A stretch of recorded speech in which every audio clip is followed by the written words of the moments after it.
Israel किसी भी वक्त ईरान के न्यूक्लियर अड्डे पर हवाई हमले शुरू करने के लिए तैयार है। पश्चिमी मीडिया रिपोर्ट्स में दावा किया गया है कि इजराइल का हमला ट्रंप के शपथ ग्रहण समारोह के बाद शुरू हो सकता है। इजराइल ने ईरान की कितनी एटमी साइट को तबाह करने के लिए चुना है, इसकी डिटेल भी सामने आई है। वहीं ईरान के सुप्रीम लीडर अली खामनेई ने भी प्रेसिडेंट ट्रंप को शपथ से पहले बारूदी पैगाम भेजा है। ट्रंप को ईरान ने ट्रेलर दिखाया है। अंडरग्राउंड टनल में बना ईरान के जंगी हथियारों का यह गोदाम सुपर पावर को सीधी चुनौती है। ये मिसाइलें, यहां रखा बम और बारूद इजराइल की तबाही का सबब बनने जा रहा है। ईरान जंग के लिए तैयार है। दुश्मन इजराइल हो या फिर दुनिया की सबसे बड़ी ताकत, यानी खाड़ी का बारूदी घमासान ट्रंप की बार बार की चेतावनी के बाद भी थम नहीं रहा। इस बीच इतिहास फिर उसी मोड़ पर आ पहुंचा है जहां सर्वशक्तिमान राष्ट्र की कमान डोनाल्ड ट्रंप के हाथ में आ गई है। वॉशिंगटन डीसी का नेशनल मॉल उसी पल का गवाह बनने जा रहा है जिसका सबसे बेसब्री से इंतजार इजराइल कर रहा है। Prime minister Netanyahu white house से लेकर कैपिटल हिल तक की परेड पर पूरी नजर रखने वाले हैं। इसके बाद होने वाले इनॉग्रल बॉल प्रोग्राम पर ईरान टकटकी लगाए हुए है, क्योंकि इसी इनॉग्रल बॉल के बाद ट्रंप का शपथ ग्रहण समारोह समाप्त हो जाएगा और फिर शुरू होगी उनकी वो सौगंध जो उन्होंने अपने चुनावी प्रचार में ली थी, जो उन्होंने इजराइल के हर दुश्मन को तबाह करने की ठान रखी है। सुपर पावर अमेरिका एक बार फिर से दुनिया को दिखाने जा रहा है कि क्यों 50 सितारों से जड़े इस झंडे का दबदबा पूरी दुनिया में है। क्या ट्रंप की शपथ के साथ शुरू होगा इजराइल का हमला? क्या नेतन्याहू के टारगेट पर हैं खामनेई के 7 एटमी अड्डे? न नताज बचेगा न तेहरान। ईरान बनेगा परमाणु कब्रिस्तान। मारेगा इजराइल, दफनाएगा अमेरिका, खाड़ी में फटेगी मिनटमैन मिसाइल। ये वो सवाल हैं जो ट्रंप की शपथ के साथ ही हर तरफ पूछे जाने लगे हैं। अल अरबिया न्यूज की रिपोर्ट के मुताबिक एक यूरोपीय राजनयिक का मानना है कि इजराइल ने ईरान समर्थित लड़ाकों के हमले का बदला लेने का प्लान बना लिया है। इजराइल हूथी, हमास, हिजबुल्लाह और मिलिशिया के बजाय सीधे ईरान की तबाही का रोड मैप बना चुका है। इजराइल के हमले की लोकेशन और टाइमिंग भी तय हो चुकी है। बस इसका ग्रीन सिग्नल व्हाइट हाउस से आना बाकी है, जिसमें ज्यादा देर भी नहीं है। पीएम नेतन्याहू ने इसकी जानकारी दी है कि प्रेसिडेंट ट्रंप और उनकी लगातार बातचीत चल रही है। ट्रंप ने बंधक संकट के खात्मे का जो मिशन शुरू किया है, उसकी कामयाबी के बाद अब असल दुश्मन को सबक सिखाने का वक्त भी आ गया है। पीएम नेतन्याहू बार बार इस बात पर जोर दे रहे हैं कि जब भी जरूरत पड़ेगी वो अमेरिका के साथ हमास को फिर से युद्ध में पीटेंगे, जिसके मायने निकाले जा रहे हैं कि ईरान के खिलाफ इजराइल के हर एक्शन का रिमोट भी ट्रंप के हाथ में ही होगा। जैसे प्रेसिडेंट बाइडेन के वक्त इजराइल ने जब ईरान में घुसकर जंगी जेट से बम बरसाए, उससे भी बड़े हमले का प्लान इजराइल ने अब बना रखा है। नेतन्याहू इसलिए ही दुश्मन को घर में घुसकर मारने का ओपन ऐलान कर रहे हैं। इजराइल और अमेरिका दोनों को ईरान के एटम बम से डर लगता है। ट्रंप कई बार ये दावा कर चुके हैं कि अमेरिका किसी भी कीमत पर ईरान को एटम बम नहीं बनाने देगा, लेकिन ईरान ने सभी प्रतिबंधों को हवा में उड़ाकर न्यूक्लियर हथियार के कारखाने को एक्टिव रखा है। ब्रिटेन, फ्रांस और जर्मनी ने बीते साल नवंबर में गुप्त बैठकों के बाद इस हफ्ते भी ईरान के परमाणु कार्यक्रम पर बातचीत की है। दिसंबर में भी तीनों यूरोपीय देशों ने ईरान के यूरेनियम के बढ़ते भंडार पर चिंता जताई है। अमेरिका और इजराइल के साथ साथ यूरोपीय देशों को भी लगता है कि ईरान के पास परमाणु बनाने के लिए पर्याप्त यूरेनियम है। वहीं डोनाल्ड ट्रंप के लिए ईरान का परमाणु कार्यक्रम बड़ा मुद्दा रहा है।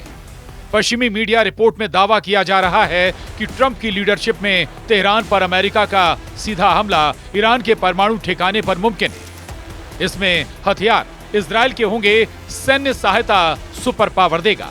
हमले का समर्थन करने के साथ अगर जरूरत हुई तो अमेरिका जंगी मैदान में उतरने में देर नहीं लगाएगा।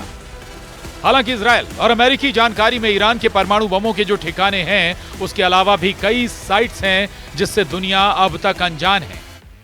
ईरान के परमाणु हथियारों के गोदाम के तौर पर 5 अड्डों की निशानदेही हो चुकी है, जिसमें सबसे पहला नाम नतांज न्यूक्लियर साइट का है। नतांज में ईरान का सबसे बड़ा यूरेनियम संवर्धन प्रोग्राम चलता है। ईरान की राजधानी तेहरान से लगभग 300 किलोमीटर दक्षिण में नतांज इस्फहान सूबे में है, जहां 2 प्लांट लगे हैं। पहला underground fuel enrichment plant FEP और दूसरा अपर पायलट फ्यूल एनरिचमेंट प्लांट यानी PFEP। नतांज न्यूक्लियर साइट का पता साल 2002 में ही चल गया था। इजरायल ने नतांज साइट को कई बार निशाना बनाने की कोशिश भी की है। खामनेई के एटमी अड्डे में पहाड़ पर बना एक ठिकाना भी है। ईरान के कोम शहर से 20 मील दूर फोर्डो परमाणु प्लांट है। साल 2015 में समझौते के बाद ईरान को फोर्डो में यूरेनियम संवर्धन बंद करना पड़ा था। इनके अलावा खामनेई की एक एटमी लैब राजधानी तेहरान में भी है, जिसे तेहरान रिसर्च सेंटर का नाम दिया गया है। इजरायल मानता है कि ईरान ने एटमी हथियार बना रखे हैं, उन्हें सीक्रेट लोकेशन पर छिपा रखे हैं। ईरान के एटमी हथियारों की रेंज में पूरा इजरायल आता है। इजरायल में परमाणु बम का सायरन बजने लगा है, चाहे वो राजधानी तेल अवीव हो या फिर हाइफा या फिर कोई और इजरायली शहर। इस वक्त हमास के रॉकेट से ज्यादा खौफ ईरान की मिसाइल का है, क्योंकि अब उसमें परमाणु बम भी फिट हो सकता है।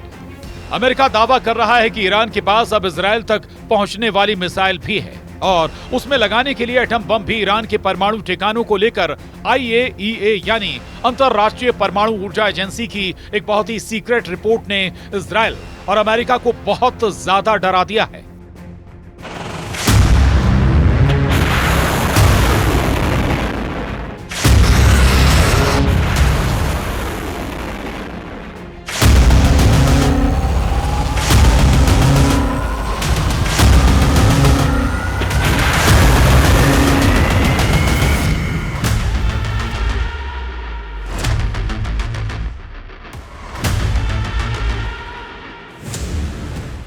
ईरान पहले ही साफ कर चुका है कि उसके पास ऐसी मिसाइलें हैं जो लॉन्च होने के बाद 400 सेकंड के अंदर इजरायल पर जाकर तबाही मचा सकती हैं।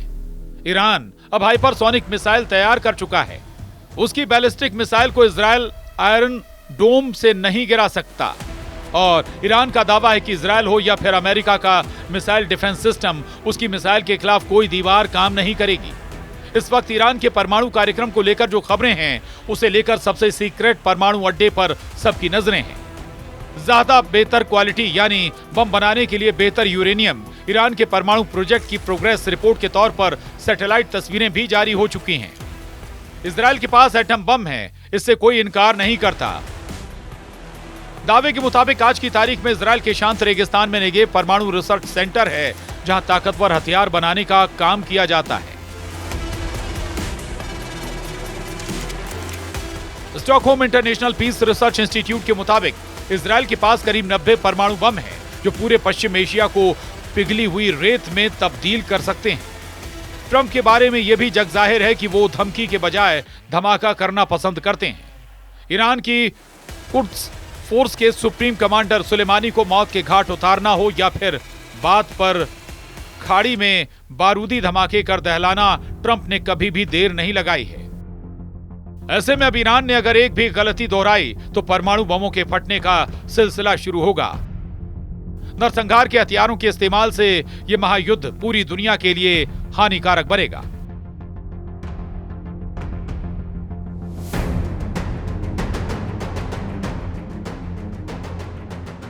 Bureau report, news 18।